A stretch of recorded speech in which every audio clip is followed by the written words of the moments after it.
Powered by Arkansas, for Arkansas. This is Inside Arkansas Live. And welcome into Inside Arkansas Live here on this beautiful day here in the great state of Arkansas. I'm your host, John Neighbors, alongside Curtis Wilkerson and Andrew Ellis. And fellas, how are we? A week away from Razorback football, so we have that going for us. Woo pig. Yeah. Hogs by 90, right? Yeah, man. No, I'm excited. I really am. It's almost like this ceremonial, I don't know, like when you get to that week out, it hits a little bit different. We're 2 days away from actual football that we can watch. It's getting real. You can smell the football in the air, you know? Yeah, I mean, it's 7 days away. It was about 20 minutes ago where I kind of made that realization of, oh, yeah, it really is 1 week. Like, here it is. It just sucks that, like, the first game's being played in a third world country that no one's going to be able to watch it live. But, it is still exciting nonetheless that the season is just around the corner. Get things really going here. We got some college football this weekend, too. That'll be fun. Well, I'll admit, like, this is going to sound really lame and cliche, but I don't care. Like, when I got up this morning, when I went to the gym, I felt the weather, and it was actually, like, nice. Chill, like not cold, cool. And that's for whatever reason, that always hits me with football season. Like, it's the weather when it starts getting that way, which probably means here in about 2 weeks, it's going to be like 100 degrees. So that good old August weather.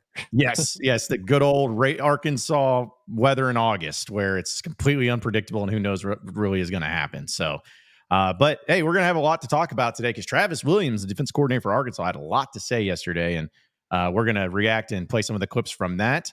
We're also going to get into some basketball talk, try to make sense out of a tweet, which I'm sure will be really interesting to see how that goes. And also get to some of your chats. So hit up the chat and subscribe to us. And we got a lot of great stuff happening here at Inside Arkansas. And we're going to continue to have some awesome things happening.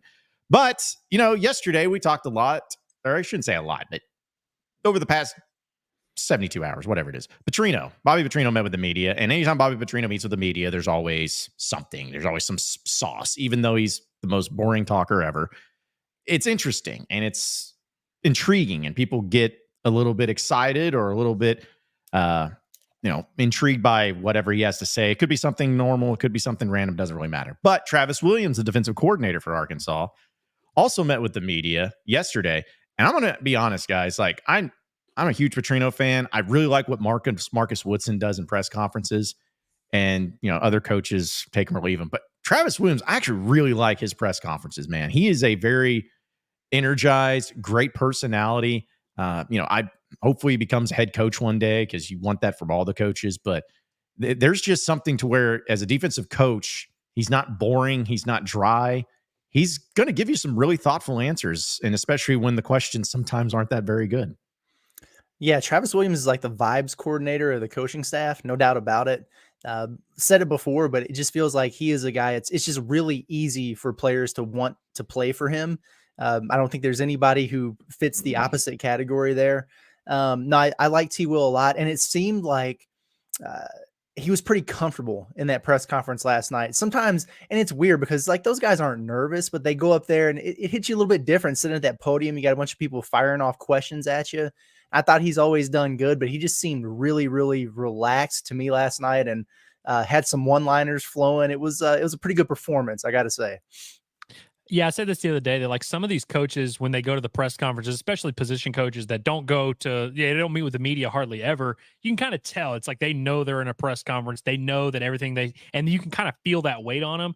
Travis Williams is very, very relaxed, very energetic, and here's what's good about him is like you can tell there's another side to him. Like, I'm sure playing for him, he seems like a fun player's coach, but I bet like he gets after it and it's a little less fun, loosey-goosey. But with those press conferences, man, he's really fun to hear talk to. He's just a cool guy. And I've said it about Marcus Woodson. I'll say it about him. Like, just feels like an unk, feels like he's got that unk feel to him. Like, even though he's not that old of a guy. I mean, how old is Travis Williams? Early 40s, maybe even 40. That's a great question, actually. Yeah. He's not an old guy at all, but he does seem to have that like wise old man to him. And so, yeah, man, I feel like he's kind of like the perfect mixture of the old wise guy that knows what he's talking about and the young guy that can relate to the players. And so, yeah, man, I feel like that guy's got a bright future in the coaching industry. He's 41. Oh, wow. Yeah, that's about what I was thinking. Yeah. See, and that's incredible because he has that youthful energy and everything. We know about this freestyle rap videos that he's done. and all of that. But it's also, I don't know, this is just something that it's not a big deal to anybody else, but I feel like you can't say that's a great question to so many questions. Like that needs to be reserved for the actual great questions when it gets asked in the media, because if Bobby Petrino says that's a great question, okay. But, Travis Williams needs to reel it back a little bit. All right. Just, actually have the great questions that you respond to. So, but he had a lot of interesting things, and we'll talk something about not only something he deals with as a defensive coordinator, but also something that's just going on in college football. But he was asked about, the differences between last year's defense and this year's defense. Because let's be honest, even though there are some returnees, there's a lot of new faces. The linebacker room is completely different. And that's also the unit that Travis Williams coaches. So here's what he had to say about the differences he's learned from last year to this year. That's a good question. I like that. All the questions was good, by the way. But you know what? It's really good to see the guys gel, because you bring in different pieces of the puzzle together. So like Fernando, I mean, and he's on the offensive side. I like to watch that kid. You talking about a leader. I like to watch him lead those guys, lead the offensive lineman. Taylor, our quarterback, just watching how he leads, and so you come over to defense. You got Anton that's bringing his leadership and his experience coming in, and you got Switzer and Cuddy. Cuddy lights the whole room up, So I really like the leadership of our team. And just those guys being so close. You watch and you could just see, okay, these guys like each other. The group that I really like to watch is the defensive line. They got a special type of bond. They during spring break, they all go to Miami together, like all of that. I mean, it's pretty cool to see, and just seeing what Coach Pittman has built here. And you see those guys are buying into it, and how close those guys are, how close the staff is. It's really fun to watch. Okay, so the question I have for you guys is, when you get posed a question like that, like you would in the case of Travis Williams, is that an answer that's like makes you feel a certain way, or like makes you feel like, oh, this team's going to be better, this defense is going to be better? Or is it just more of a generic, hey, we're really close and I like the leadership from the aspects of different sides of the ball? Like, what do you take from that?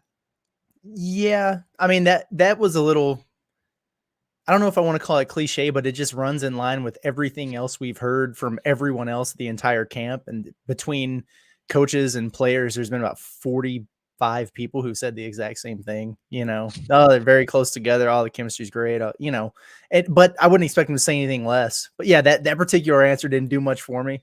I'm not going to lie. I was gonna say, I felt like he didn't really answer the question. What I mean? Which I don't have a problem with. And I think you're right, Curtis. There are a lot of cliches, a lot of like stuff you kind of expect to hear, but at the same time, it's like it's better to hear it than not, And so I have no issue with him answering the question that way. And honestly, I feel like he just doesn't want to play the comparison game too much. I feel like they don't like talking about last year, even though for his unit it wasn't too bad.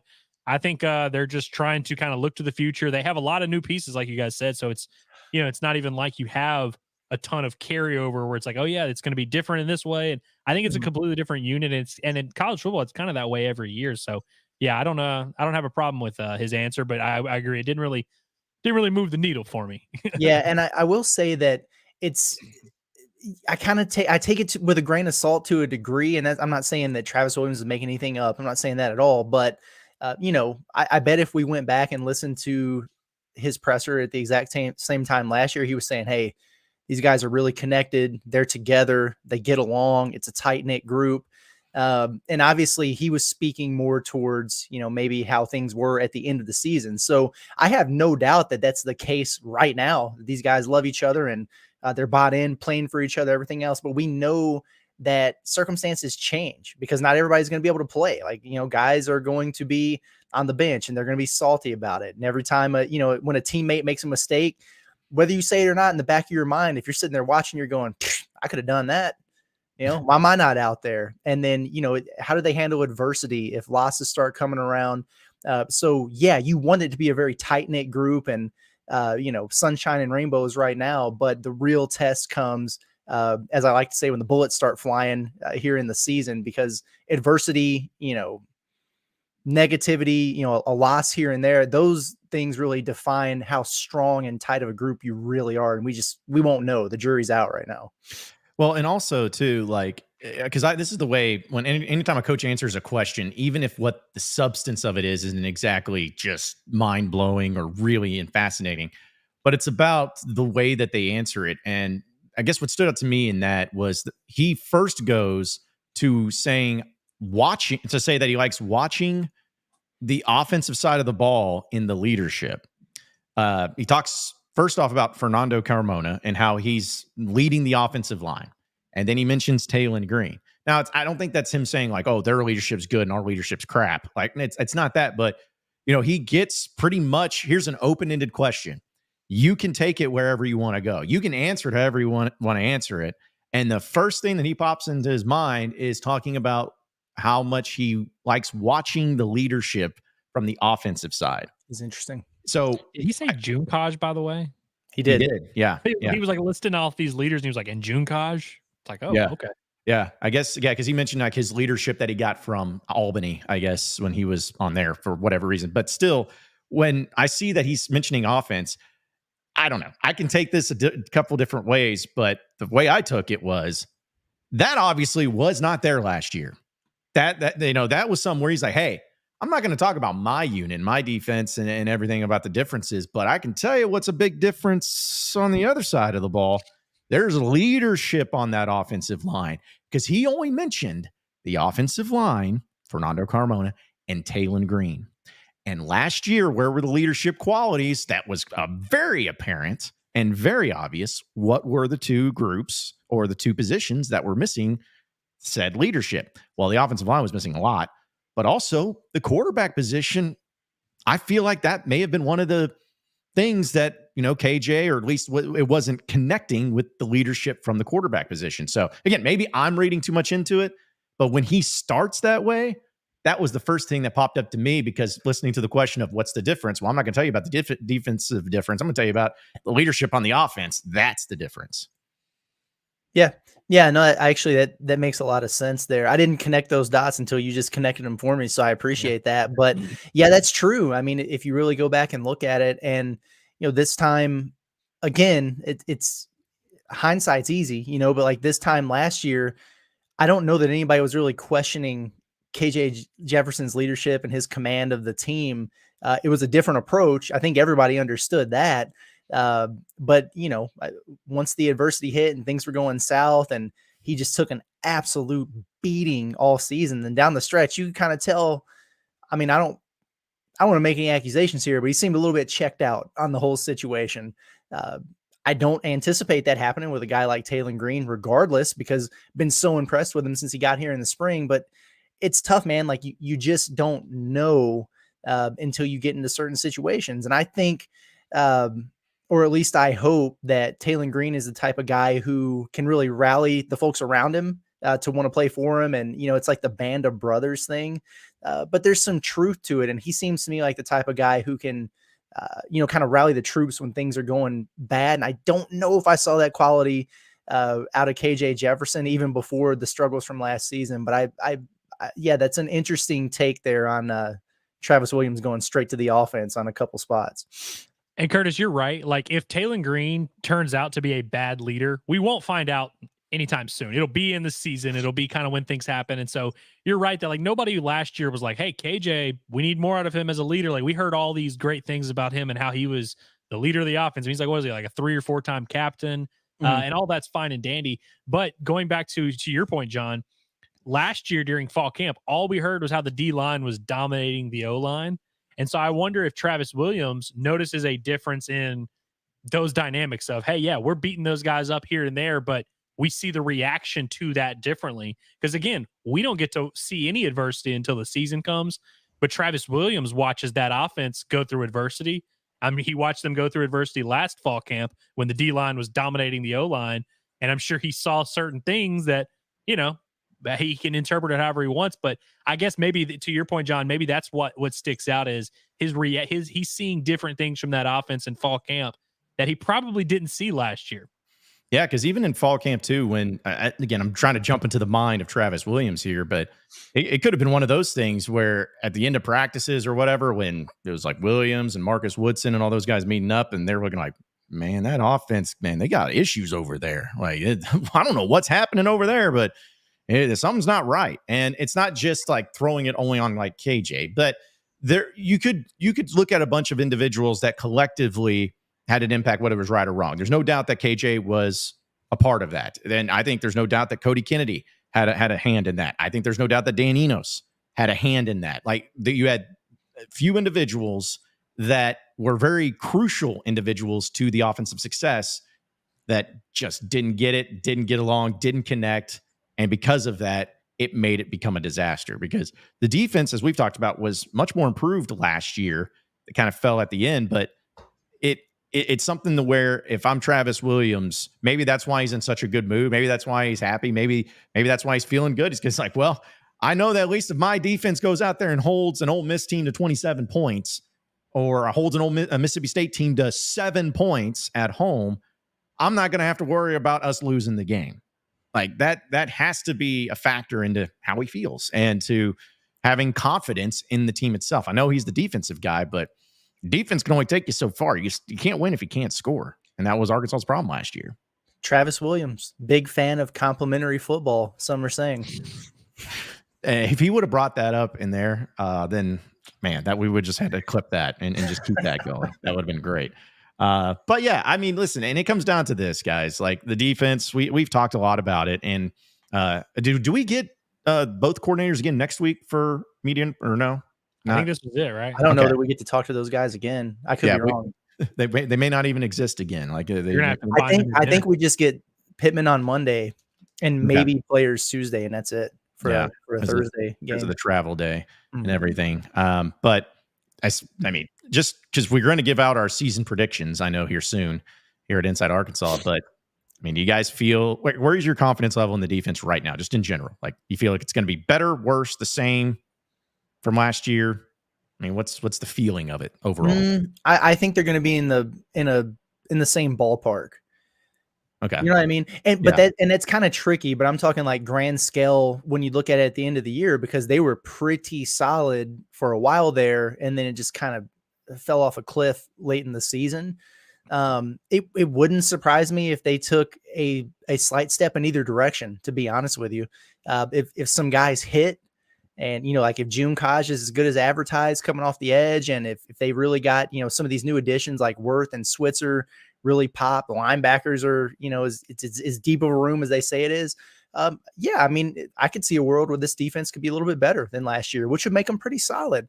But there are a lot of what ifs and a lot of question marks there. So would it surprise me if they took a little bit of a step back?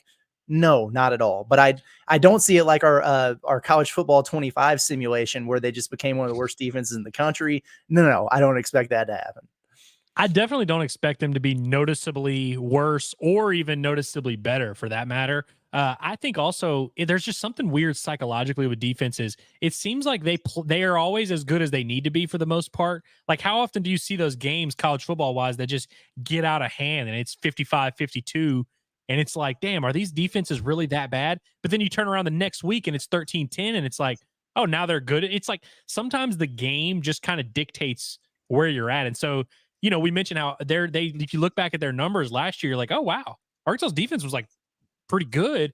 They were in a lot of weird games like that Mississippi State game, like the Alabama game, like that Ole Miss game that just kind of had a mucked up feel to it where it wasn't a super high scoring affair.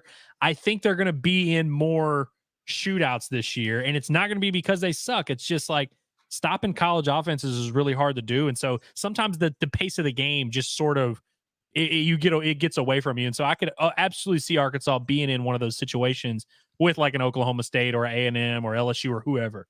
Yeah, that's a good point. Styles make fights, and some of those games, like when Lane Kiffin comes to town, if you have a Lane Kiffin offense against a Bobby Petrino offense, it doesn't really matter who the defensive coordinators are. I mean, you're going to score. Yeah. Right. Or at least you should. You'd be surprised if you didn't. But yeah, there's some high octane offenses coming through, and, Texas, Tennessee, and you mentioned Oklahoma State there too. Yeah. So I agree. It's almost healthier to take kind of a game by game approach with it. But yeah, overall, I think, they're probably be in the same ballpark.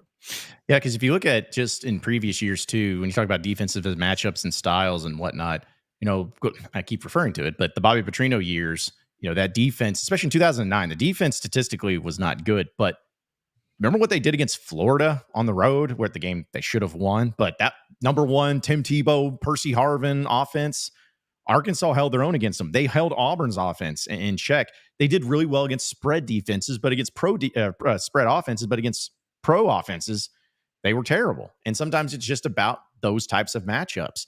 And, you mentioned the Lane Kiffin thing, and that's what's made it so weird, is because the 4 years that Arkansas has played Ole Miss and Lane Kiffin, Arkansas has won 2, Ole Miss has won 2. The home team has always won. But there's only been one game where Lane Kiffin and his offense just put it to Arkansas. And ironically enough, that was the year where Arkansas's defense statistically was the best under Sam Pittman.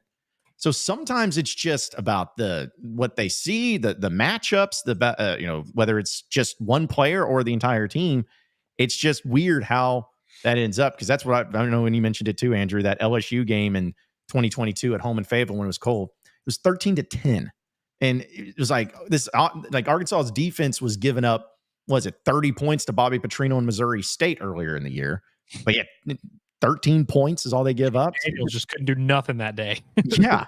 Yeah. And if, and of course, what's his name? I always forget, the linebacker that had the game of his life against Arkansas that day. Oh, Harold Perkins. Harold Perkins. Yeah. Had like 18 sacks. Tykees Crawford, by the way. What's that? Tykees Crawford was starting at right tackle that day. Man, he's still around, isn't he?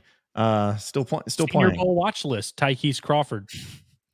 Man, yeah, it is watch list season. I'm glad everybody just gets mentioned, gets their name, gets a publication put out from it too. So, but yeah, so that was the difference that Travis Williams talked about, and there was another really fascinating clip that kind of popped off about the new additions or new changes to college football, which it's ever changing. But one of the biggest things has become, at least in the SEC, the helmet microphones, or however you want to put it, where not only on offense, but on defense, you have coaches that can communicate with said player, one player on the field, usually the quarterback on offense. In fact, always be the quarterback. He didn't say who's going to be on defense, so we don't know, but it's going to be quite a change. And a lot of that has to do with, of course, it being overdue to do it. But the Connor Stallions, Michigan stealing signs thing ended up being a big talking point. Well, Travis Williams got very candid about sign stealing in college football and how prevalent it is. Take a listen. Like, it's so funny. You'll be shocked. During the week, I know offense all around the country, they're going to get the TV copy, and they looking at the signals. Yeah, just one person. That's your only job. Look at the signals. And then, boom, we can't get the defensive signals. Okay, well, let's see what the defensive players are signaling. Then they'll try to get it that way. So they got different ways. I remember we played Louisville, and he was really good. And I saw the TV copy, and I could just see the whole time he's just like this, just watching. And then at halftime, they got the signals. So we played him the next year. I was at UCF. We played him that next year, and I got his contact, and I called him. Like, hey, man, I need to. And he sent me the whole thing. And he said, this is what we had. And it was like 80% correct. So we had to change our signals because they just pass it around. So they're just sending it to the next. So we played SMU and Rhett Lashley to them, and they had the same signals. I wasn't mad that he sent it around. I would have been mad if we didn't change it. So it's huge, like, just signals, and it's perfectly legal. I know teams right now that have 2 guys on the field, because you usually have them in the box. So all the times you see a lot of these teams behind the actual team, they pull out these big curtains behind it. If it wasn't important, they wouldn't be doing it. 80% of the teams in America, when they signal, they pull out the big curtain behind so the guys in the press box can't get them. Well, they done smarten up. They done put them on the field. So they got 2 guys, and they just sit here and try to get it. So you got to have ways of hiding your signals, So you can always know, like, when a play happened, you go, hey, man, they got our signals. Because it's just like a perfect play. You just know. All over college football. So that's not, it's nothing new. It's not one of those deals where it's like unethical or something like that. Like, they do it. If you're crazy enough to keep the same signals, that's on you. So a lot to unpack from there. And of course, Michigan fans are loving hearing that from another major coach. But I love, not only was he specific in stories, he mentioned teams, he mentioned coaches that had it. And basically he's like, hey, yeah, it happens. Yeah, it's prevalent. Yeah, they get creative, but it's up to you to change the signals. If you're stupid enough to keep the same signals and you lose because of it, that's a you problem. That's not a problem of college football. Yeah, it's always kind of blown me away that, people get up in arms about this sometimes. It's just a thing. When I was coaching basketball at Lindenwood, and I was an assistant, me and our other assistant, we would go out and check out the game of the opponent we were getting ready to play. And it was quite literally, we would listen for a verbal or see a hand signal, and then we would mark down the time that we saw it. And then we would go back, watch the tape, and write down the play. Boom, we got the play call there. And we would present it in the scouting report. Then we would get into a game, and as soon as we would see that signal or hear that verbal cue, we were screaming out the actions that were coming. And that's why we were really good at defense. It's just kind of part of the deal. And yeah, like you have to be a step ahead. You got to be able to change that. We had a set play that we call pop. And it was a high-low action. We had a big center, and it got him an ISO post up, and it was a bucket every time. And teams would start to catch on to it. And so instead of calling pop, we would say, run pop again, run pop again.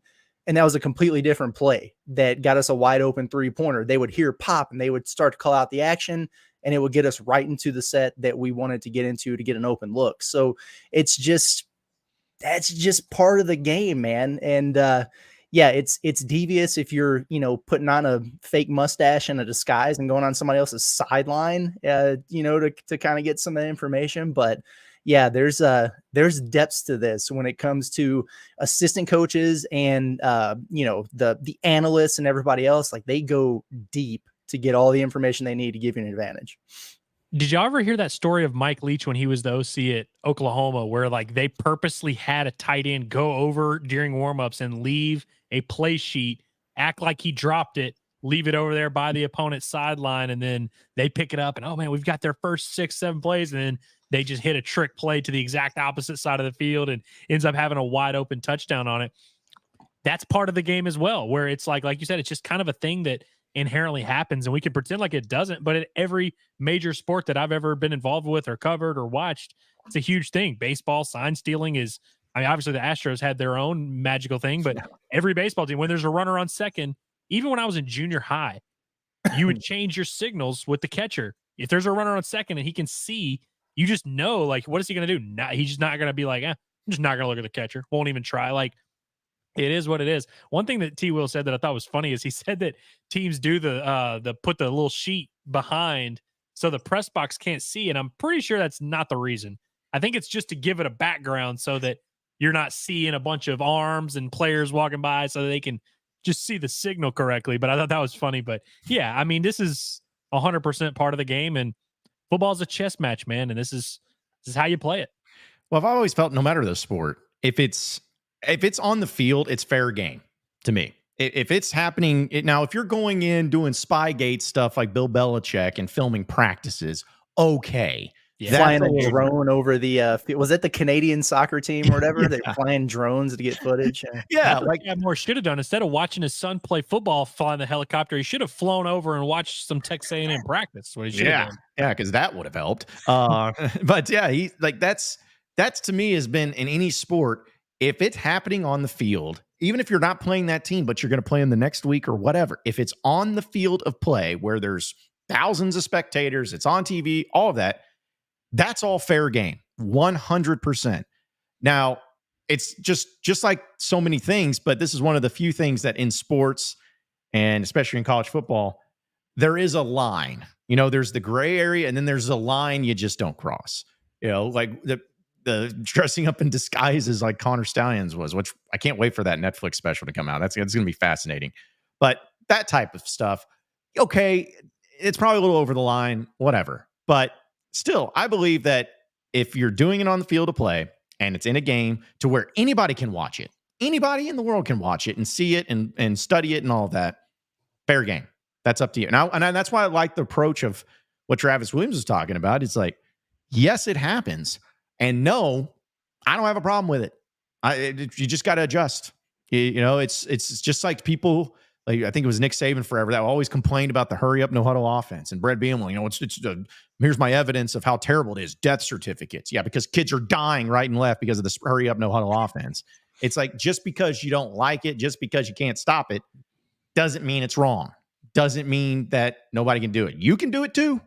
And who knows? Maybe Arkansas is doing it. Maybe Arkansas has. I'm sure they do. But I bet they do. yeah, it's just so funny to me how, I don't know, like people will justify it if it's way past the line. You know, like a lot of, I don't know if you would be this way, Andrew, but there's some Astros fans that I know that were trying to justify the way that they were doing it.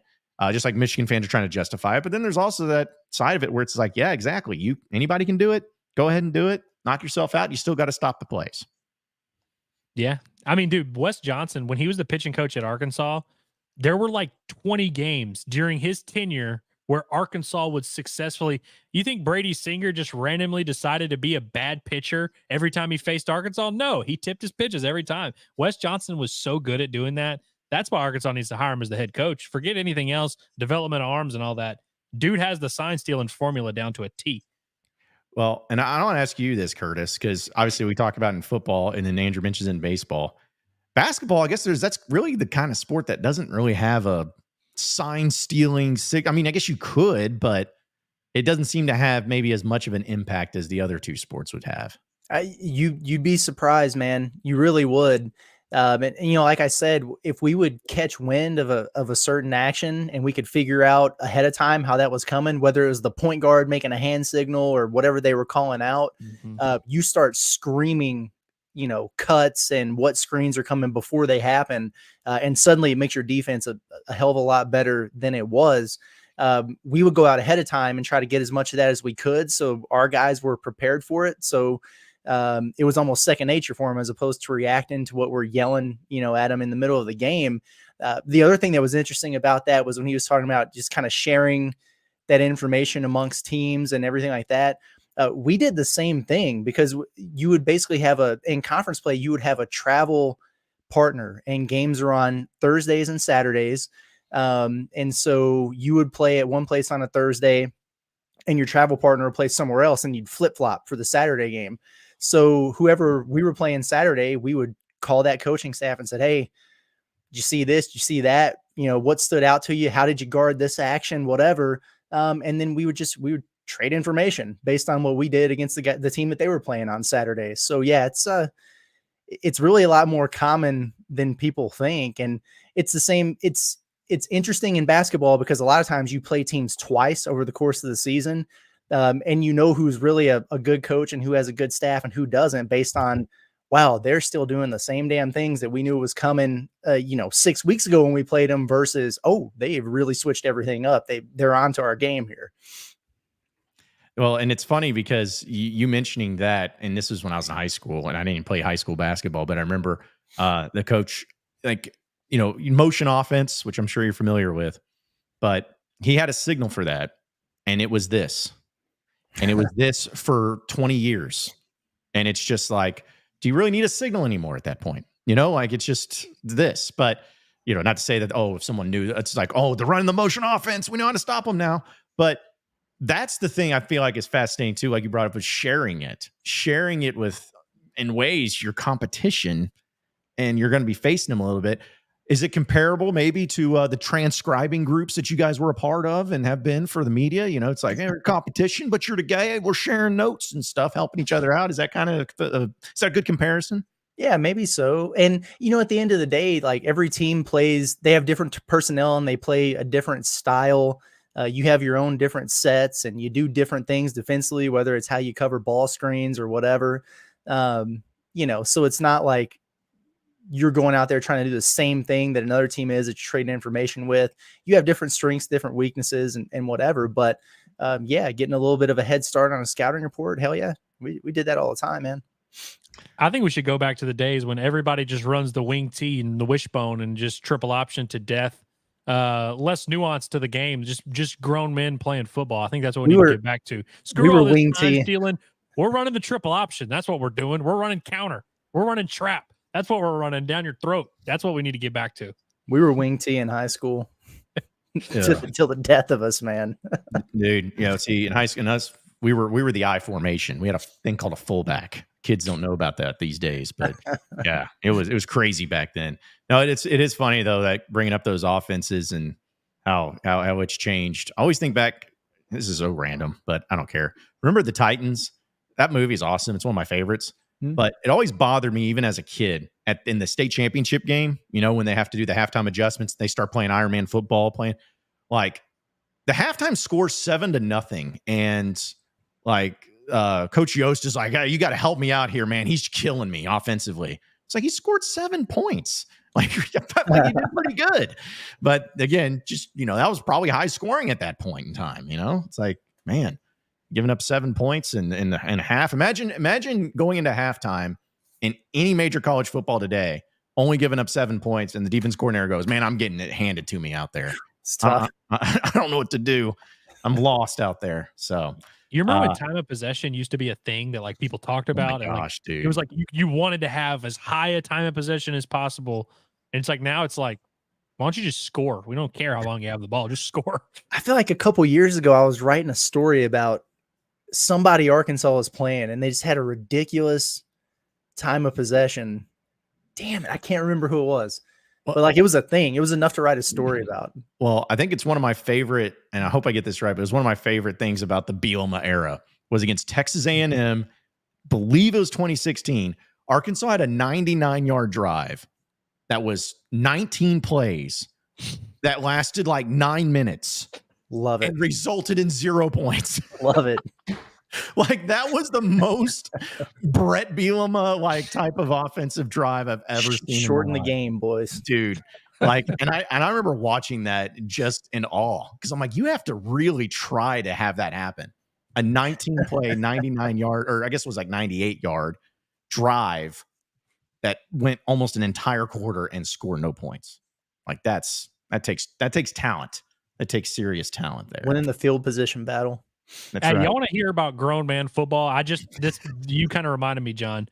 Yeah. Arkansas, Texas Tech, 2014.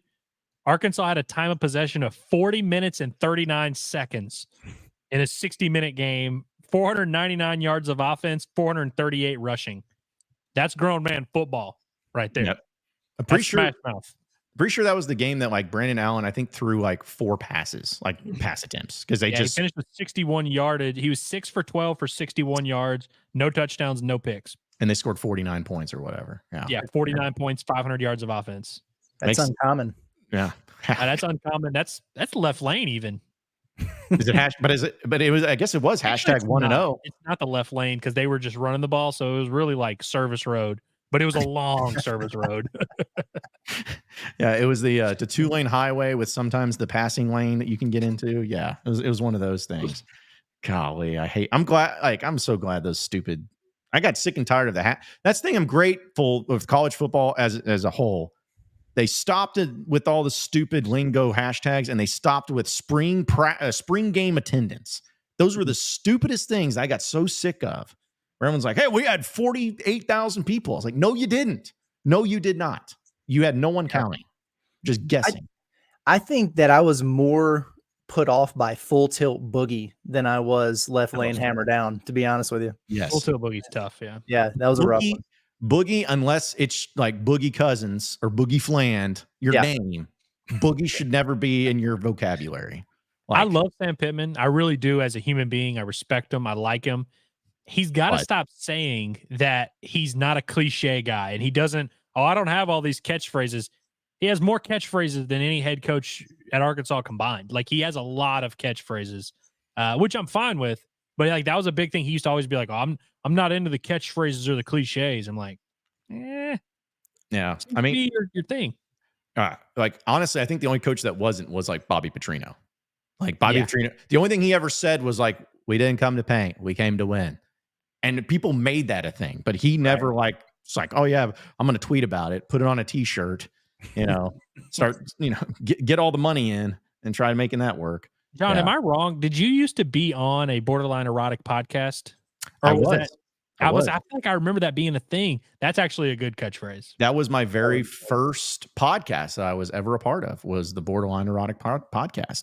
And fun fact, the U of A called us and was like, "You need to change that name." And we were like, "You need to GTFO."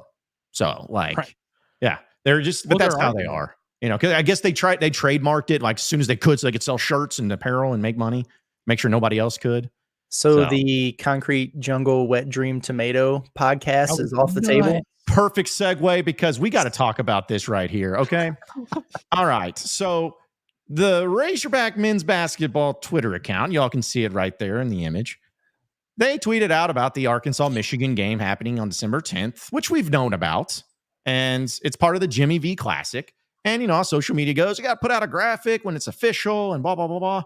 Well, the graphic in the picture says Big Apple basketball. And it's got a basketball with the Razorback logo, basketball in Michigan, the Empire State Building, whatever. But the caption for the tweet from the Razorback men's basketball account says, quote, Concrete Jungle Wet Dream Tomato. Curtis, I want you to explain this to everybody, what that means.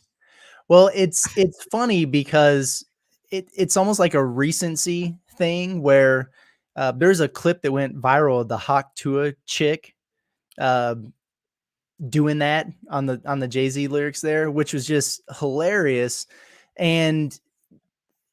But it's just a recency thing. Like it was not just because of her, like that, you know, mischaracterization of what the actual lyrics to the song are, that dates back a long, long time. So like it wasn't an original, but just given the fact that the Hawk Tua chick of all folks had just done that, and then for Arkansas men's basketball account to tweet it, that's wild behavior, but I love it. I mean, like, sign me up for it. I feel like that had to be Fuller Burt. Like, he's good about doing stuff like that, because I know every now and then the baseball account will tweet something not as obvious as that, but like it'll be like a TikTok reference. Like I remember when Liver King was first popping off, they would like put like stuff and they'd be like, "What up, Primals?" And like nobody really knew that it was a Liver King thing, but it was still funny. That one was funny just because it was like Razorback men's basketball, and everyone immediately was like, "Wet Dream, what?" You know, it's like, yeah, well, yeah, exactly. Even if you didn't know about everything else that had gone into that viral on social media recently, yeah, just seeing that, like, wait, what? What dream? I saw Stu Hog tweeted, and he was like, "Now if you type in on Twitter at Razorback MBB Wet Dream, there is one result." And he was like, "Oh my gosh, it's so funny, man!" Did you see the Empire State Building responded? I didn't. No. What'd they say? Did they? Yeah. Oh my gosh, yeah, what'd they say? Something along the lines of like, "Excuse me." Like, I beg your pardon. Yes, yeah. Like, yeah, I'm gonna try to find that, because that's yeah. like, I'll find exactly what they said real quick, but it was hilarious. Yeah, they said, "Excuse me." Yeah. The official Empire State Building Twitter account was responding. That was well, here's what's funny. What makes me laugh is obviously that, but when I see stuff like this, I immediately just think of like my dad. And I'm like, if my dad reads that, what is he asking me? Like, what is this going through his mind? What? A concrete jungle? What? Like, just like how many people did not understand the reference, and they're like texting their sons or daughters and be like, "Hey, what's this mean?" And then that awkward conversation, that's immediately what cracks me up, is knowing how many people had to go through it all. And was that a pocket tweet? That autocorrect must have got him. You know? Yeah. We've just reached a brain rot stage in our society where we all speak in these just stupid lingo. Like the fact that we keep saying the Hawk Tua girl as if it's a normal thing. We're just like, well, yeah, they did that because the Hawk Tua girl. What? Like, we just, as a society, like, every now and then I feel that way when I listen to like my nephews speak, where I'm just like, they'll like always be saying chat. And it's weird because we talk to a chat regularly, but like my nephews, when they talk to each other, they'll be like, "Yo, chat, I'm cooked." I'm like, "What are y'all talking about? What chat are you referring to?" But it's just, it's where we're at as a society. And frankly, it's a good place to be. Yeah. Well, I mean, that's how I feel like when went to SEC Media Days with the interns were there. It's like they abbreviate everything. Like when in texting, they instead of saying "I have" HAVE, they just do HV. I'm like, what is that really such a burden? Yeah, it's lazy. To do that. And instead of IG, as you know, it's I guess is IG, and FR for real. It's like, what? FR plays actually. I mean, no, I'm not saying doesn't play, but it's like, but who decided I am not going to type that? I'm just going to put FR. Yeah, I remember back when LOL was the like craziest concept ever. Yeah, because it was I remember I thought it was lots of laughs at first when I first saw it, because somebody told me that. And then I guess it's laughing out loud, right? And that's what it means? right? Yeah, laugh Yeah, out it's loud. laughing out loud. Yeah, it's I didn't Y'all want to. remember ROFL? A little rolling on the floor laughing? yeah. Yep. Ever Yep. drop those with the chicks back in the day? Yeah. I used to Oh, yeah. post that on my Zanga page all the time, way back when. You know, like dropping it on MySpace. And back to when I was listening to Dashboard Confessional. I like No Cap. I don't know if it's still cool, but like I still like No Cap. I still won't It's not. fuck It's with him. gotten weird now, man. No Kizzy. Sure. I'm about to say whenever you start seeing like old white men using it, then it's like, all right, this is played out. It's played out, laid out, Chick-fil-A'd out. Like you need to move on from it. I don't think I don't have a grip yet on some of the new lingo, the Sigma, the skibbity stuff. Although I think what we're talking about with this tweet is that gooning? Is that Yeah, that's we're getting pure at there? goon. Yeah. Goon Yeah, activity. that's a sure. good.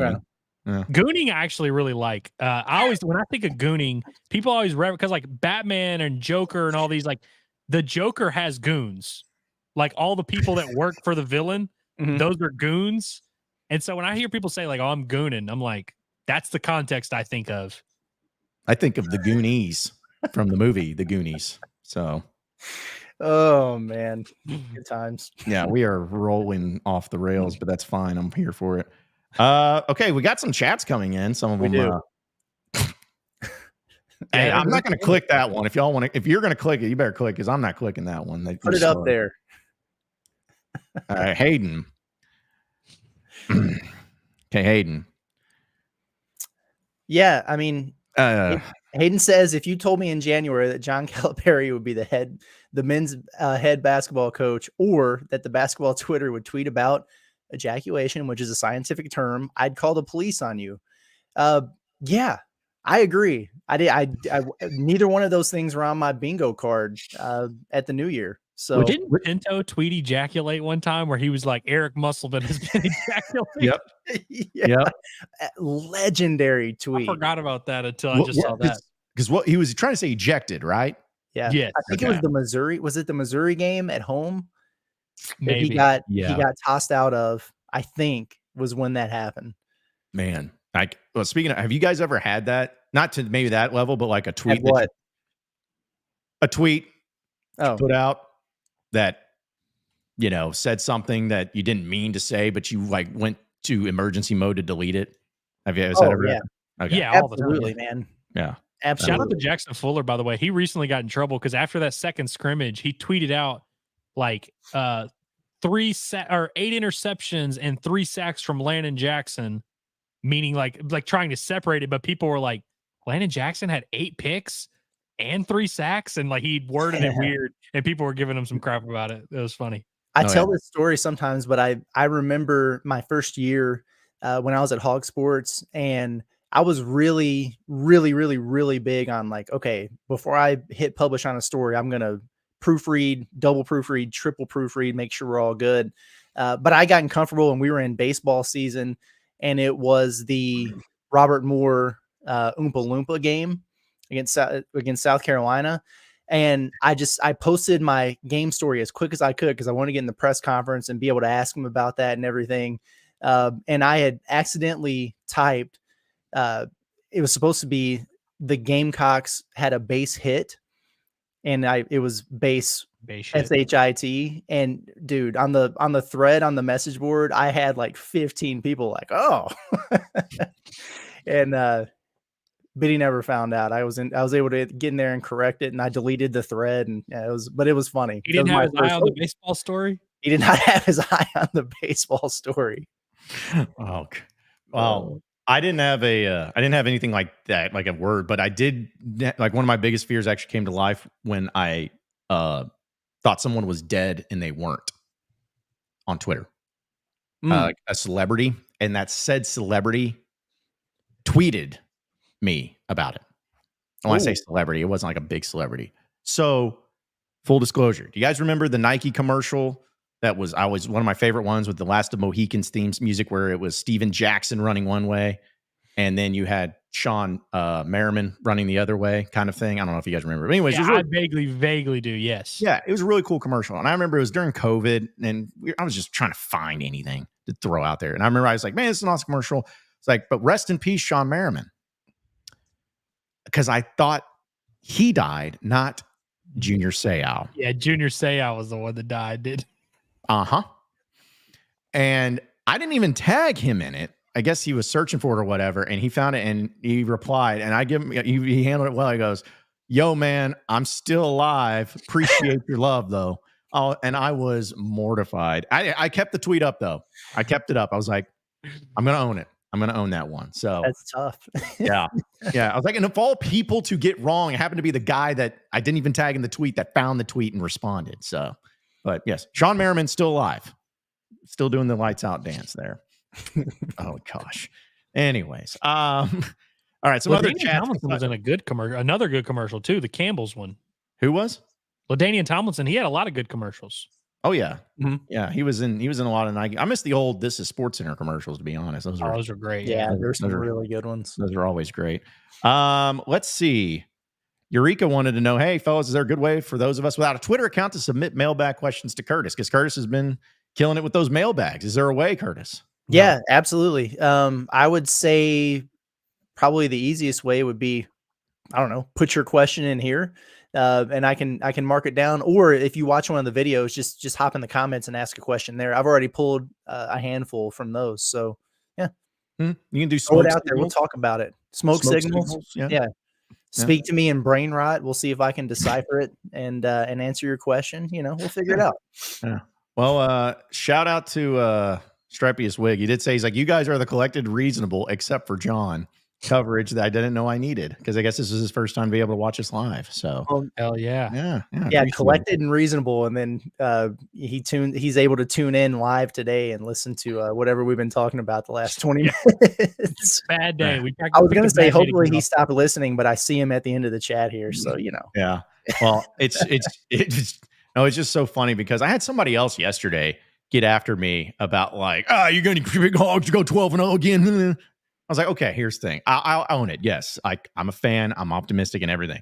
But honestly, honest to God, in Razorback football, especially when I've gone to SEC media, I have never once picked or predicted Arkansas to win 10 games. Not one time in my life. The most I've ever picked them to win was 9 games, and that was in 2022, which, they went 6-6, but there's a couple games could have gone the other way that could have done it. So that's the highest I've ever picked them.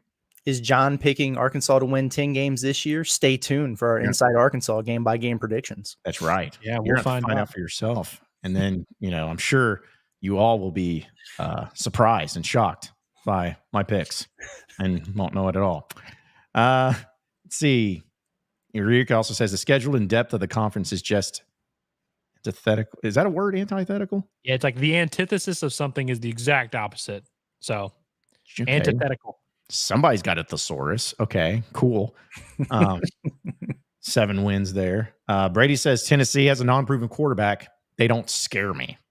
That non-proven quarterback is also a blue chip 5-star. Arkansas has an unproven quarterback too. And Josh Heupel, I feel like, is immune to quarter. Like, I feel like he's becoming one of those coaches like Mike Leach, where it's like, it doesn't matter who his quarterback is. His quarterback's going to put up 4,200 yards. And that is one of the games. I know we're about to do literally a game-by-game prediction episode of our podcast, but that is one of those games I look at and go, it wouldn't shock me if Arkansas won that game. I don't like where it's at on the schedule, though. No. Spoiler alert. I have it as a win. I'll see y'all tomorrow to explain why. There you go. These teases are great. Yeah. And Everybody's going to At click. least one win on the schedule. Tennessee. Yeah. And like I said, and no one's going to hold us accountable for those predictions at all. They're not going to circle back and make us feel any certain way if we're right or that's the thing. If we're wrong, we're going to hear about it. If we're right, they're going to be like, oh yeah, big whoop. Okay. Yeah. Going out on a limb. Like, yeah, shut up. Steve wants to know, is it more likely that Taylon Green will have more passing yards or rushing yards than KJ, or both? From last year, maybe both. Yeah, That's last if year you're talking should about have this both. year. I don't know. Those Malzahn offenses, man, they can. Oh, We can put it never up. mind. I might have misread that. Like compared to what he's going to do at UCF this season. Oh, I well, think that's what I was saying. I was like, I don't know. He could be. But I was saying if he I was, think it is last year. okay. I think Taylon Green will outperform KJ Jefferson's Arkansas performance from last year in both categories this year. I think KJ Jefferson will throw for significant amount more yards at UCF this year than Taylon Green will at Arkansas this year. Rushing, I don't know. Yeah, so I mean, look, I agree that like who knows what UCF's offense is going to look like. I got no clue. I couldn't tell you KJ's receivers, so I have no idea if they're going to be like running the ball a lot. But I'm just going to take it through my own lens of the highest KJ threw for at Arkansas was 2,676. He did that in 2021, and he did fairly similar in 2022. I actually think Taylon is going to have more than both of those. Like I think he's going to end up having more passing. Rushing, KJ had some big rushing years at Arkansas. Last year, he only had 447, but he had 664 and 640 the 2 years before that. I think he's not going to top that. Man, I just wonder. Yeah, I wonder about with KJ this year. I don't know enough about Big 12 football to really speak on that. I just feel like he's going to have an easier time slinging it in that conference than he did in the SEC. I don't know. I imagine so. But I mean, but if we are doing the last year thing, it ain't gonna be that hard for anybody to top that because he only threw for 2,100 and ran for 447. But this year, KJ literally, you could talk me into KJ having like 400 or 4,000 yards. Yeah, combined. who knows? Like I really wouldn't be surprised. Yeah, because I was thinking, of course, this is going to be dumb what people have told me, but I have a friend of mine that's ironically enough a UCF fan, but he's saying, hey, you know, the comparison that KJ Jefferson always got, Cam Newton. And who coached Cam Newton? Gus Malzahn. And Gus Malzahn's at UCF where KJ just, so I mean, the chips are there. It's ready. And I'm like, I don't think so. But I do think that KJ in that type of offense, I think he could have a lot of production there. I think he could do really well in that. But I think there's also a good chance Gus Malzahn gets fired this year. From UCF, really? Really? He hadn't been lighting it up over there, man. No, but it's like, I don't know. I felt like they've gone to a bowl game every year, haven't they? Maybe. Of course, I don't know what UCF's like their expectations are every single season. You mean the 2017 national champions, UCF? With Scott Frost as the head coach, right? Yeah. The undefeated national champs, bro. And Josh Heupel had them boys rolling too. The expectation is pretty high at UCF. If UCF's roster is correct, then KJ Jefferson has dropped 19 pounds since his arrest or since turning himself in and getting booked in Fayetteville. Ooh. It's down to 247. Man. That's a good weight for him. Yeah. Yeah. Anytime I saw 260 something, I'm like, nope. What will he weigh by Thanksgiving? I'm just kidding. We don't need to be fat shaming KJ. I'm just kidding. Hey, he got enough of that in his time here, man. Yeah, hey, it's not fat shaming. It could be muscle, you know? No, and he's just like a big boned guy. But dude, when he's done playing football, whenever that may be, could be, a long time, he's gonna be like 310, bro. He's just gonna be a heavy guy. He'll get big. He'll be like Oliver Miller, like Big O, where he's just a big dude, and once you're not active, which is funny because I always feel like offensive line are the opposite. Like they're huge people, but then when they get out of it, they start like slimming up. Like Travis Swanson is like tiny. Yeah, he's tiny. Yeah. He does not look like a guy who played in the NFL at center. They don't have to eat 5,000 calories a day, and no, that helps him out. Helps him out. Ace is asking, did we ever figure out how many interceptions old dude threw last year? Which I assume he threw 9. Through 9, yes. He threw, I think, 6 the year before. Yeah, that was a crazy one. Yeah, that was really when the chat got out of control there. Steven's wanting to know too. He's like, Landon Jackson over under 10 sacks, taking the under. I'm gonna go under just because that's a large number. Like he would be first team All-American if he got. Because Drew Sanders had 9.5, I think, is himself when he was in, and he had a lot. Yeah. So I was like, I don't think he's gonna get more than that. I had another question highlighted here, but I can't find it. But that's okay because I do want to bring up this little poll question that I put up on social media because since we're a week away, literally 7 days away, and it's Thursday, which is kind of weird to say that you're a week away from Razorback football and it's a Thursday, but that's what's unique and different. And we'll do basically talk about that question here in a second. But I want to tell everybody about Alumni Hall and our friends at Alumni Hall. You need Razorback gear. There's only one place to go, and it's Alumni Hall in Fayetteville, 3417 North College Avenue. They have it all. They have literally it all for men, women, kids, pets. They have the nicest of apparel. They got polo shirts. They got jerseys. They got T-shirts. That hat that everyone was freaking out about that Travis Williams was wearing, guess where he got it? Alumni Hall. And guess what? They have it. So go and check them out today at Alumni Hall right there on 3417 North College Avenue. You can also shop them online at alumnihall.com. No matter what it is, when it comes to your Razorback apparel, get it from the ultimate Razorback shopping destination of Alumni Hall. So, okay, the question that I posed to all you Razorback fans, do you like the season opening for the Razorbacks on Thursday night? I'm not saying in Little Rock. I'm not saying against UAPB. I'm just talking about the day itself. Do you like the season opening up on a Thursday night? I'm actually a little surprised at the results, guys. Okay. 64% say yes, that they are happy with that, because it shows you how the minority is usually the loudest. I feel like I've had more people tell me how much they hate it. They can't tailgate. They can't go out there and, they can't do nothing the next day. And you got to go to work in the morning. But looks like most people, at least from this very official polling that I'm doing here on Twitter, they're all in favor of having a game on Thursday night to start the season. Yeah, it's tough for me if you take the opponent and everything out of the equation. Then I don't know. I might be a little more on the fence, but given the circumstances, if you're gonna open the season against an FCS opponent, whether it's UAPB or anybody else, yeah, do that on a Thursday night, man. Leave us Saturday for the exciting football games to really watch and take up our afternoons. I'm all for it, honestly, but I do understand where people are coming from. They like to tailgate, especially down there, and there is something a little bit different about the atmosphere and all the pomp and circumstance of a Saturday football game versus a random day in the middle of the week, I guess. Yeah, I kind of am with you, Curtis, where it's like, I know we're supposed to take the opponent and context out of it, but it's hard not to. Yeah. Ultimately, the reason why I say yes is because there's just something special about that first Saturday of college football season. And I'm really looking forward to being able to just wake up and just watch football for 12, 14 hours and not really have to worry about, I'll watch this game and then I got to go head to the stadium and then I'll be, working for a while. Like, just gonna be nice to do that. And I'm sure there's some Arkansas fans that are going to enjoy that as well, of like, all right, you get your game out of the way. Then that first college football Saturday, you want to lock in. Because I feel like that first college football Saturday is like a bigger moment. Obviously, you're excited to watch football every week, but that first Saturday, there's something cool about just sitting there and not having to just kind of unplugging your brain for a while. You have to use your brain when you watch Arkansas and your heart. That's right. Yeah, and take your meds and, or drink your beers, whatever it is, to try to get through the game itself.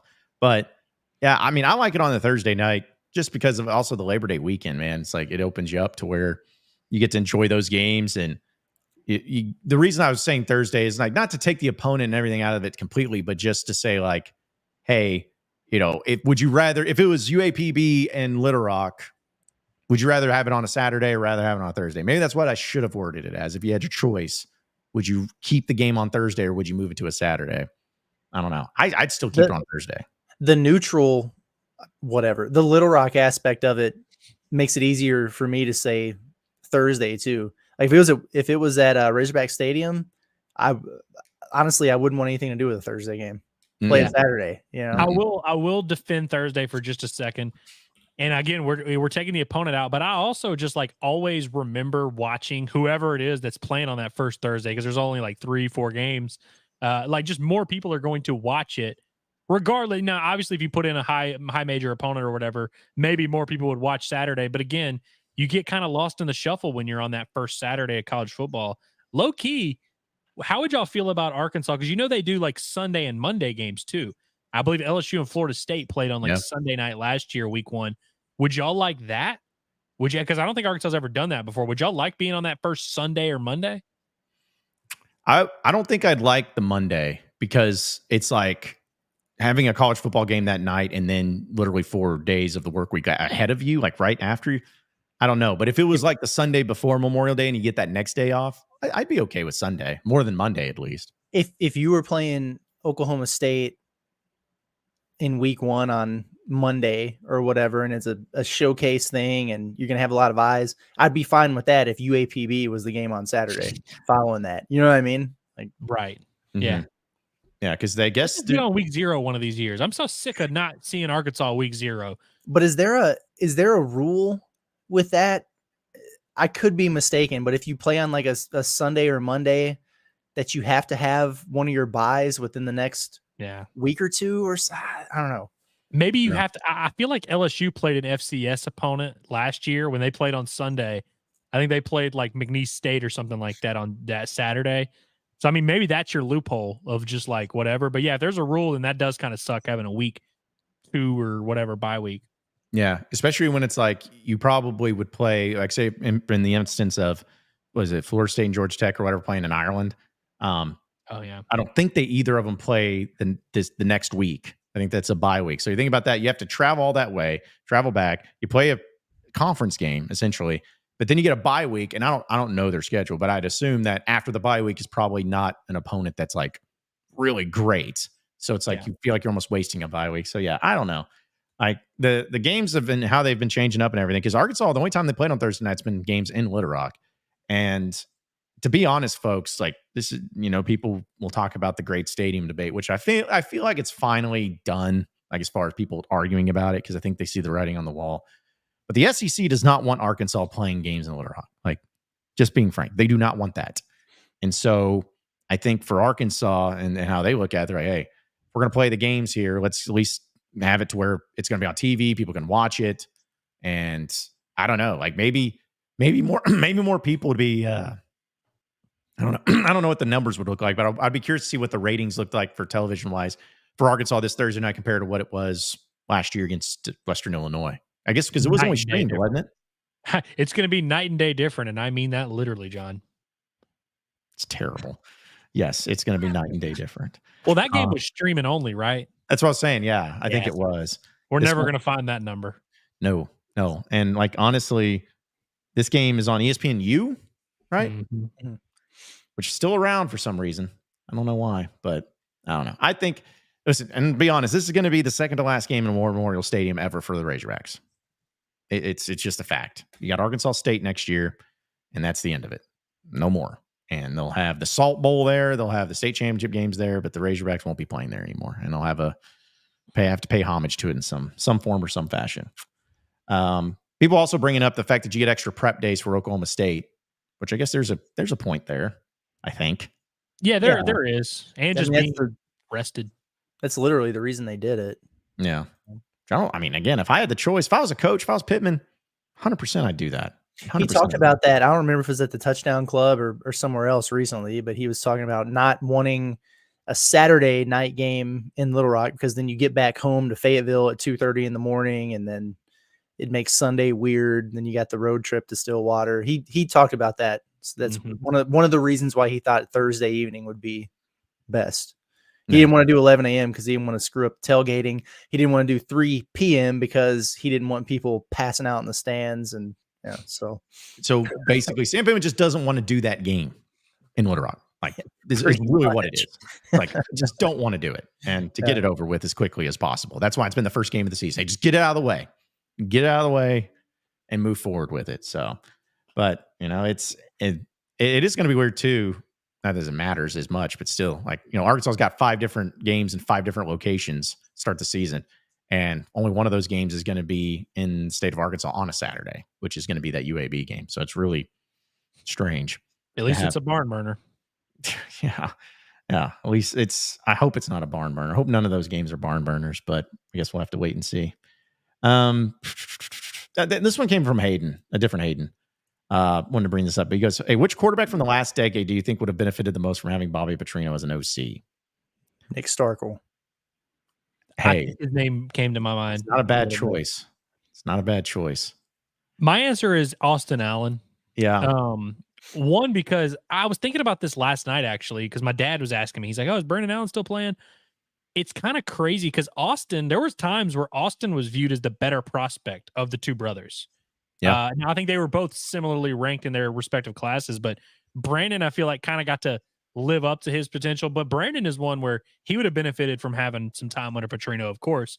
But Austin, I feel like, got kind of a raw end of the deal because his junior and senior years were just weird transition periods. I mean, his coach got fired during his senior year. So that's a little bit tough. I feel like he had maybe not a higher ceiling than Brandon, but I feel like he could still be playing pro ball if he had maybe had different circumstances in college and not gotten a bunch of injuries. So I feel like he and Petrino would have been a nice little match. Yeah, because I believe Austin Allen was part of the Elite 11. That was a big deal back then too. So honorable mention Ben Hicks. No. There's I don't know. This is an unpopular one. KJ Jefferson wouldn't have been like I think it would have been interesting. Like he obviously got 2 years of Kendall Briles, but just what would that have looked like? Well, I like stripiest wig or whatever. He says Felipe Franks is a good option too because I didn't think about Felipe. Yeah, because he had a big arm and he was a big quarterback, and you know how Bobby loves those big arm, big quarterback guys. I mean, he's very Malady, frankly. Oh yeah, and that's the thing too is like going back to the Allen brothers, like those guys were coming to Arkansas to play for Petrino no matter what. Like that's like if Petrino was still the coach, he was at least going to have those guys ready and rearing. But obviously, what about AJ Derby? I don't think AJ Derby would have even been on the team. I don't think Ricky Town would have been on the team. Like I don't think any of those guys would have gone with it. Because who knows? Maybe, and I bet you Brandon Mitchell would have started in 2013 as the quarterback. So there's a hot take for you. If Petrino was the if it's still the OC. Throw into Mikhail McKay and Marquell Wade and Mardrakus Humphreys and all those people that I don't even know what they do anymore. So Heather is in the chat. What's up, Heather? She says, I remember Mallett in a Rotor Rock game, rocketing passes out of the end zone pregame. Awful game, but Mallett looked like a golden god that day. Which game was that in Little Rock?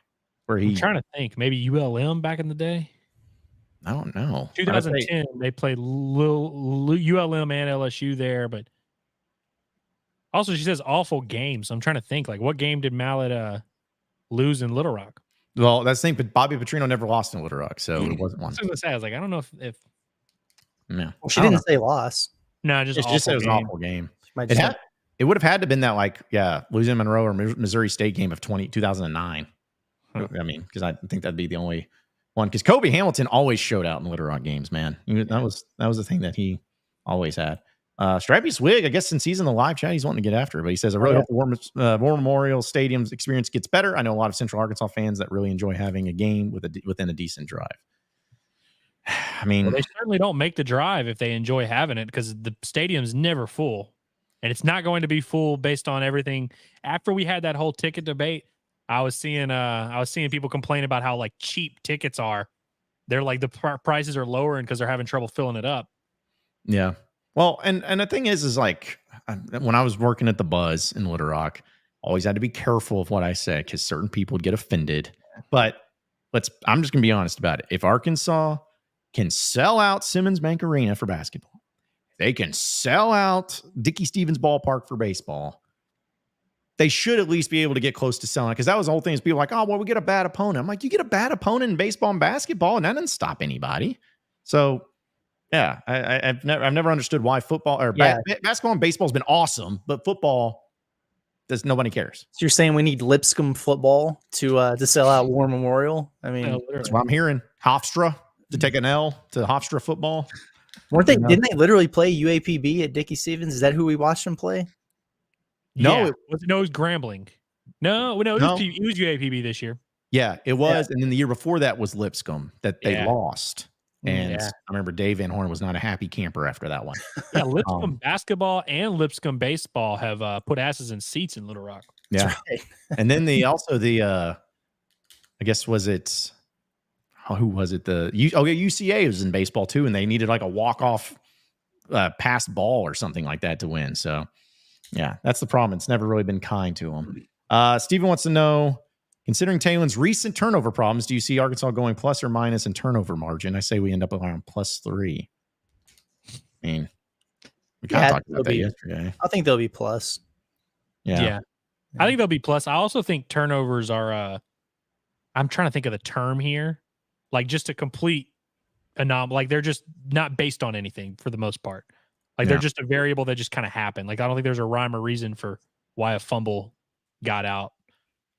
Picks are a little bit more like able to control, but I think like turnovers are just impossible to predict. Yeah.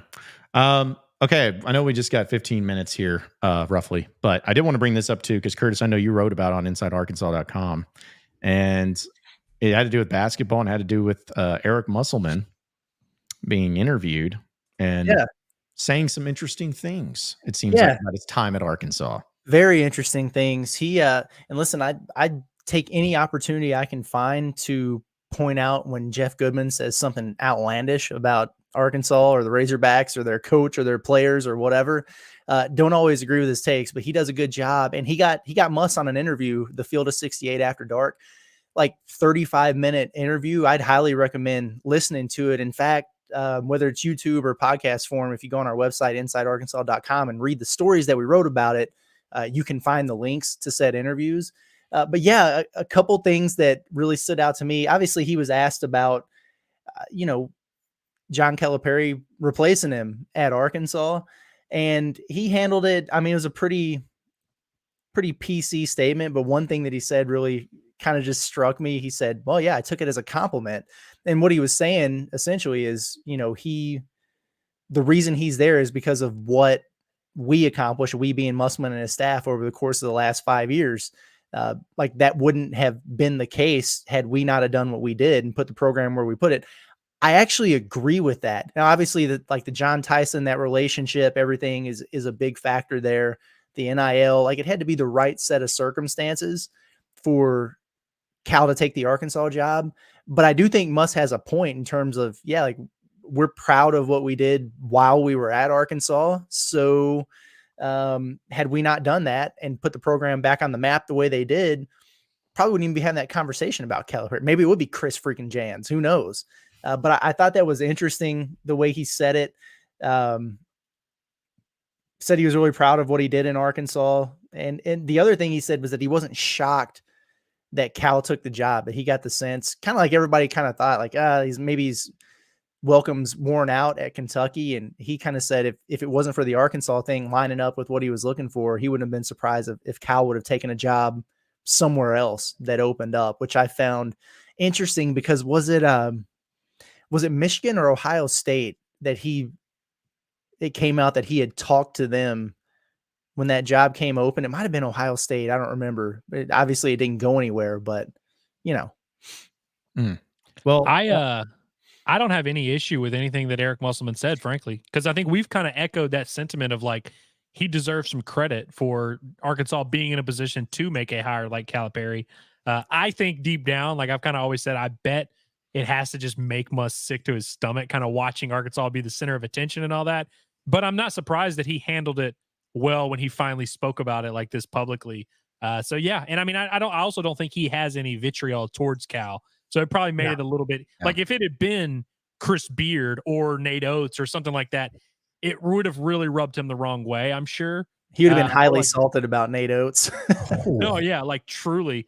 But I kind of believe Muss. I'm sure in the moment it annoyed him, but I don't think he's like sitting over there like mad too much. And yeah, I have no ill will toward the man, frankly. I'm going to hate watch USC. I am going to secretly hope that they can't shoot this year and we can make our jokes. But ultimately, like, I think it kind of worked out pretty well for everyone involved. It's kind of interesting that you say that about not having ill will towards the man or hate watching him or whatever, because I think it's very clear that the way it ended and the way his departure went down, it just leaves a bad taste in your mouth in terms of what he did big picture at Arkansas, because it was a wildly successful run, a lot of great memories. But yeah, the way it all went down in the end was really weird. Like the team sucked last year and he went radio silent despite all of these job rumors. And we were hearing that stuff during the season that he was, maybe looking for an exit strategy. The whole weird thing with Hunter Yurachek on social media and some random podcast that he went on. Everything about that was just really, really weird. And I'll give Goodman credit because he really pressed him on it. He was like, dude, you had a good thing going at Arkansas. And that was just weird. Like, what the hell happened? Like, what led to that? And, some of what he said was pretty telling. And other things was kind of BS, but he said that it's not lost on them that they had a really good situation at Arkansas. He talked about how proud he was of the success they had, how great of a basketball job that it was. But at the end of the day, you want to go home. And we all knew that. Like, USC was on that short list of jobs we always knew Muss would leave for if he had the opportunity to do so. But some of the little hits there that got to me, he was asked about the social media and, Arkansas fans turning on him and everything like that. And he was basically just like, look, social media is not a real place, for the most part. And you just kind of have to ignore that. He was like, what we really take away from it is the relationships that we built in Fayetteville and the friends that we made, all the people from Arkansas who have came to visit us since we moved out to LA, and all the people who are going to the USC bookstore and buying Trojan gear because they're Trojan fans now. And I was like, all right, let's pump the brakes a little bit there, buddy. Okay. What are we talking about here? But no, it was interesting. And the other thing he said, and I think this gets lost in translation sometimes, is anybody who assumed that Eric Musselman, of all people, was going to move to Fayetteville, Arkansas and take the Razorback job and stay there for the rest of his career and retire just wasn't operating in reality. The fact of the matter is he had never stayed a place longer than 5 years, except for one exception. That was the Florida Beach Dogs back in the 90s. Anywhere else, he was either fired in the NBA or left on his own volition, way before that. So he stayed at Arkansas longer than he had stayed anywhere else. And then what he said essentially was, I like new challenges, man. Like, I'm not afraid of new challenges, new environments. And sometimes after 5 years, you just feel like you need a change. And we know that there's a lot more to it than that, with the way things soured with him and the team and some boosters and some NIL situations. All that is true. But on the surface, the whole thing about him, he's just a rolling stone, man. It's just always kind of been the case. And that kind of played into it too. Well, and I'm wondering, just again, hypothetically speaking, and I'm not speaking for the Razorback fandom, but I think that, yes, you would have had the trolls no matter what that would have tweeted stuff at him or whatever. But I think the situation and the feeling towards Muss would have been 100% different if he had left after going on an Elite Eight run, like where he just went to the Elite Eight and then he left. Then people would be pissed because they would be like, dude, like you're cooking right now here. Like, why are you leaving? Why would you want to leave? But it honestly may have been the best thing that could have happened for the relationship of Razorback fans and Muss, of him having a bad year, where it's like, okay, this guy he's a great coach, but he's not invincible. He's not perfect. He's not, the guy that like, oh, we can't live without him. And also, let's be honest too, hiring Calipari helped seal that wound pretty quickly. Leaving. Like that couldn't have gone better for Arkansas. And so, I just think I'm always going to have an appreciation for Muss. I'm always going to appreciate him and what he did. But it is weird because something I've always thought with Razorback coaches, at least in the major three sports, no coach has ever left on their own except for Eddie Sutton and Eric Musselman. Yeah. Those are the only coaches in the major sports that left on their own fruition to go somewhere else. Razorback fans aren't used to that. Like even at Alabama, Dennis Francione left that football program to go to Texas A&M. Like, it's a weird thing to see a coach leave Arkansas, but when you get Cal in the trade, suddenly it makes it a lot easier to get over. You guys touched on it pretty well there, but I think that the unsurprising nature of it all, partly due to, like you said, Curtis, anyone who thought Eric Musselman was just going to like close up shop and, never leave Fayetteville just was unrealistic. Like, it would have gone against everything we had known about the guy. But also just the way, like you said, John, the way the year played out, by the time he actually left, it was more just like we were ready to roll. I remember we went live as soon as it happened. Like we had kind of all our ducks in a row, kind of known it was happening for a while based on all these factors. And so maybe that made it easier. And then of course, Calipari lands it here too. But I think also when we look back at this historically, and I saw someone in the comments gave Mike Anderson some props for kind of putting out the fire of on the dumpster that was Arkansas basketball for a while there and allowing it to hire a coach like Eric Musselman. And then Eric Musselman raising the ceiling of the program and raising the level to where they could hire someone like Cal. I think historically, and when we look back in 10 years, that's how we're going to remember this whole thing. Is Eric Musselman came, had a run at Arkansas. You knew kind of in the moment it wasn't going to be a forever marriage, and he left the place better than he found it, and he left at a time where it kind of made sense for him to leave. I think it kind of played out the way it needed to play out in a weird way. And even though there were so many weird factors and things that could have been handled better and weird stuff that some of us didn't even really know about, we were kind of confused by in the moment. I think when you look back on it all, it kind of makes sense in our heads. And so, yeah, I think it's a lot easier for us to accept it and just kind of move on. And he did. I mean, he did leave the program in a better place than he inherited it. And I know, like Cal didn't have a roster or whatever. All those guys transferred out. But who did you want back from that roster anyway? It could have been cool to keep, Layden, like the in-state kid or whatever. But it's not like, I mean, there were problems in that locker room. And it was a hell of a lot deeper than just Eric Musselman. And they needed a refresh and a reset. In today's portal era, that's just kind of the way it is. And I've seen a couple times and hear the stuff about the in-state recruiting for basketball being ruined. Well, yeah, I mean, Musselman certainly hurt that for himself. I don't think Musselman's going to be able to dip into Arkansas at USC and get whoever he wants. But here's what I can tell you. John Calipari will be able to get any in-state kid out of the state of Arkansas that he wants. If he chooses to pursue them and go after them, he'll get them. He basically did when he was coach over at Kentucky going into Arkansas. Yeah, exactly. It's not like he had a problem doing that. When he was in Lexington. If there's one thing Muss did, he recruited Arkansas pretty well. I mean, that was the thing we used to talk about with Mike Anderson. It's like, oh man, he's letting all these big time talents leave the state of Arkansas. Anyone that Muss wanted from the state of Arkansas, like you said, for the most part, they made it happen. Yeah. I mean, the only one that actually, but I know it was different, but like Khalil Ware was the only like high level player to leave Arkansas. And I keep thinking back to that. I was like, man, imagine that. Cause that's when Arkansas already had those 3 other McDonald's All-Americans. Imagine getting Khalil Ware apart. Like that would have been like, people have been, I know I would have seen Razorback fans being, I had the Fab Four. It's the Fab Four freshmen, 4 5 stars. Would have been the same, but he missed on Chris Moore his first year when he got Moses and KK and all those guys. He wound up going to Auburn. And that was that weird deal where it came down to like the last day, if you remember, and then he had his ceremony and he committed to Auburn. Everybody's like, oh, that kind of sucks. But yeah, he did really well in state. Now, what would that look like moving forward? For like 2025 and 26, obviously he didn't get Honor Boateng, who's the best prospect in the class this past year. So yeah, I think that was definitely trending in the wrong direction for him. And that factors into it too. But yeah, there's no lingering effects from that. No. Cal will get his guys if he wants them. And I also want to throw in too, Curtis, is like, I've always felt like with Muss and how much I love it. Like, it's almost like when he got to Arkansas, it's like buying a brand new Ferrari and you have a straight way of road.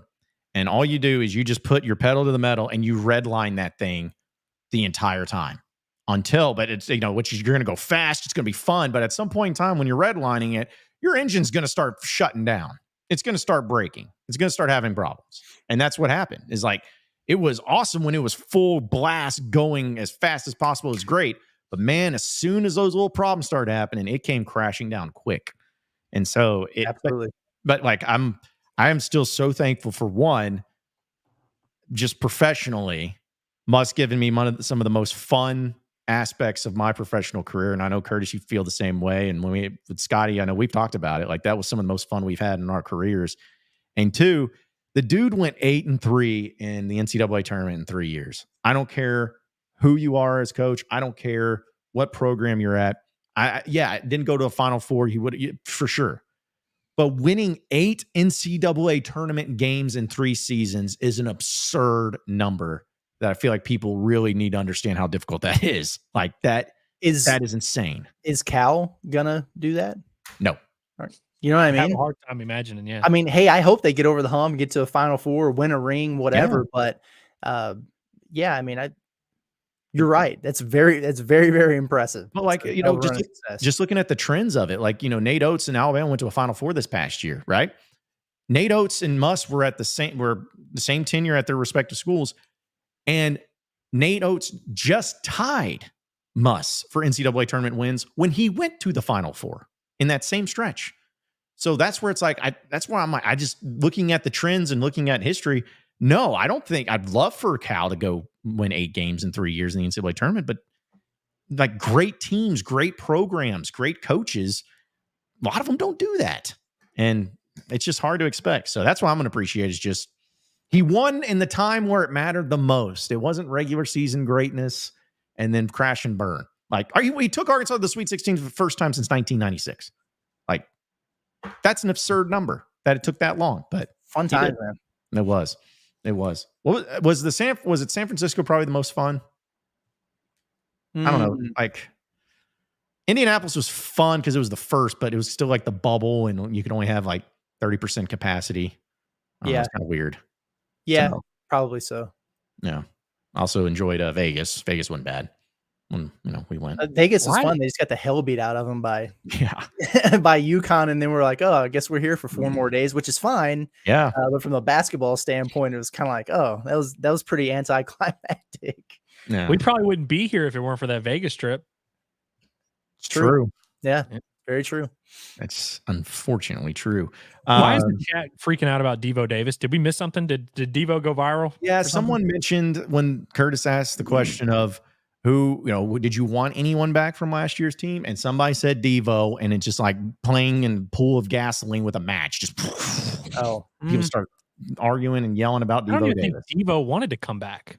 Those are KJ Jefferson vibes to me. Like, yes, hey, it was fun while it lasted, and maybe it's best for both parties to start a new chapter. You know, and I don't have any problems with Devo either. I wish him nothing but because where's he at again? Oklahoma State. That's right. So yeah, him and AJ Green. Good luck. Him and AJ Green. Just hanging out there in Stillwater. Jones. Yeah, so it's like it's loaded up. Yeah, hanging out at Eskimo Joe's every night and having a good time. I'm sure. Yeah. Speaking of Stillwater, we're going to be there. Was it again? Yeah. I don't know. I'm still. Let's interview Devo while we're there. Yeah. Hit him up. Get him on. I bet he'd do it. I bet he would do it off. I bet he would. Yeah. Get him, get AJ Green, just any Arkansas player that played over there. Did you all remember his name just escaped me? James Anderson. Remember James Anderson? Yeah. Yes. Arkansas kid, played at Oklahoma State, was really good too. Junctions. No. Yep. I think it was Junction City. Yeah.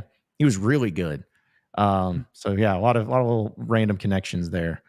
I'm trying to cipher through all this Devo crap, see if there's any chats that we want to get through before we get out of here. I see this one from Steven.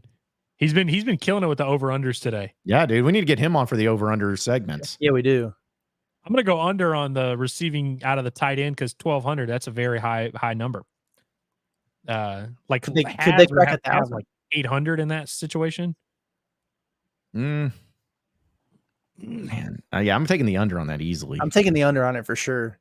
What do you think is where would a good place to set it be? 850? I'd say 7. Yeah, like in that 900 range, like because I think has like 500 is about where I see mentally, like where I have Luke has, and I could see him having more. I mean, he was on pace, I think, for more than that last year. Sure. But yeah, it's like Ty Washington. I feel like can't have 600 if Ty Washington is also going to have 300, 400. You know what I mean? Right. Yeah, that's true. Yeah. Posky, don't sleep. I've learned so much about Andreas Posky, and I don't know why. Shout out to whoever it was that asked a question to Petrino about. That's when fall camp. We need to wrap it up. Whenever you start being like, "Hey, coach, what do you think about the 4th team tight end? What do you like about him?" It's like, all right, let's play some damn football, dude. I'm tired. It's game time, baby. Let's go. Well, I almost wanted to be like, he says that he does not watch the kickers. I would have been funny if he just says, "I don't watch the 4th string tight end. I don't care." Like, don't talk to me about that guy. You talking about the guy that hurt himself on a scooter in the spring? I'm not worried about him. Yeah, not worried about him at all. Is that him? Yeah, he got hurt. He missed like a couple. Well, there was the one kid, Ziri Madison, like tore his something. Legit got, that's right. Like, legit is out for the year. But Posky did like hurt himself. Maybe it was a skateboard or something like that, but he like hurt his leg a little bit, but he didn't miss practice. Yeah. It's tough. That Danish toughness in him, man. Somebody got hit by a car or something. What? Somebody got hit by a car? There was something weird like that.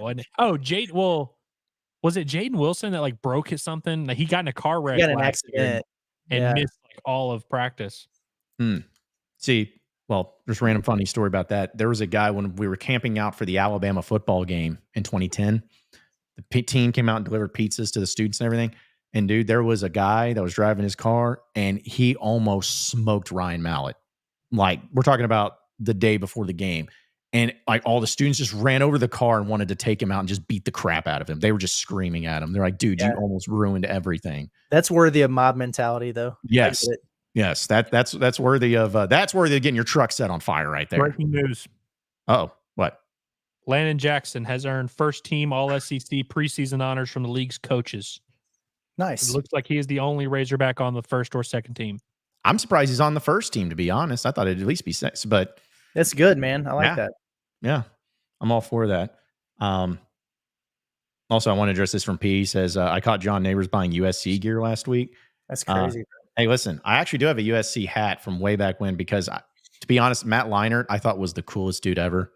The dude won the Heisman and a national championship. He was I remember the whole story. He took one class his final year at USC, and it was ballroom dancing, and he was dating a supermodel and just chilling, my man. I was like, dude. He's an extremely handsome devil. Yeah, he did. It didn't pan out in the NFL for him, but man, I would take, most people would be like, I'd rather take a career in the NFL than a career in college. I'm like, I don't know. That would have been one of the cases I might have preferred the college route for what if they sent me some USC, I'll wear it. Yeah. I was about to say, I will 100% wear USC gear. Great color scheme, great logo, great everything. The Trojans are cool. My high school logo mascot was a Trojan. So Muss, if you're watching, and I know you might be, or you might have someone feeding you this, send us gear and we will wear it. We won't wear it on the stream, but just in my house in the comfort of my own home. I'll wear it to bed. Yeah, I will not go to the USC bookstore like your friends and buy Trojan gear, but if you hook me up, yeah. We can make that possible. We can make that happen. Because I guess what is the greatest, not the greatest, but OJ Mayo is the only player that really comes to mind when I think of USC. Swaggy P, bro. Yeah, I still think of Mayo first. I don't know wwhy. I think because he destroyed Arkansas in the NCAA tournament, Stan Heats last year. There's a kid, Curtis. Do you remember Kevin Porter Jr.? Yeah. That kid. So, I loved him when he was at USC, and I was like, oh, I like him as a prospect. Then the Rockets got him, and just a complete bonehead, man. He literally left in the middle of a game one time and drove home. Got taken out towards the end of the first half, and then by that time they got back for halftime, he had driven home. He just is a complete So that's who I think of with USC basketball. It's crazy. You guys are just casually leaving Quincy McCall off of this list. I feel like USC had someone else who played with Swaggy P, because Swaggy P beat Kevin Durant in the NCAA tournament. I know that. He outplayed him. And I can't imagine he did it by himself. Who else was on that team? Gibson, a USC guy? He was a USC guy. Right, I think he was that team, actually. Who? Nick Young and Taj Gibson. That's a good duo. Because was it Tim Floyd the coach there at that time? No. Maybe the OJ Mayo had Tim Floyd that was the coach there. And OJ Mayo beat Arkansas in the tournament, right? Yeah, that's what I was saying. They smoked them, and no one watched it because it was the final game of this final day, and it was 10 p.m. 7-10, 7. And the game was in Sacramento, so our NCAA tournament destination could have been worse. Could have been in Sacramento, but either way. Well, fellas, it does about for us. Any other things we want to mention? End on anything like that? Nah. Cool. I want to say. Go ahead, Curtis. I was gonna say I would tune in to the Locked On Razorbacks afternoon podcast today. The Palace Edition's a good one. Talked a lot of Arkansas, Kentucky basketball. I had a special guest on today, so yeah, check that one out. Is it Devo? A special guest on. Is it Devo? Some would say better. Yeah. One, I just realized that Bronny James, Jeff brought him up. Another legendary USC basketball player. But I want to tell everyone listening to this, which however many it is, make sure you're subscribed to this show and all of our other shows, Pot of That Nature, everything, podcast form, Apple, Spotify, whatever it is. We're on all of those too. I know we like looking at our faces because we're good looking. But if you're driving, you're driving to the game, or you can't quite watch podcast form, go ahead and give us a download there, and make sure you subscribe to that feed, and tell all your pals to do the same. All right. And on that note, we appreciate everybody listening and watching in. For Andrew Ellis and Curtis Wilkerson, I'm John Neighbors. Same sports show, same sports channel tomorrow afternoon. Have a great rest of your day, everybody. We'll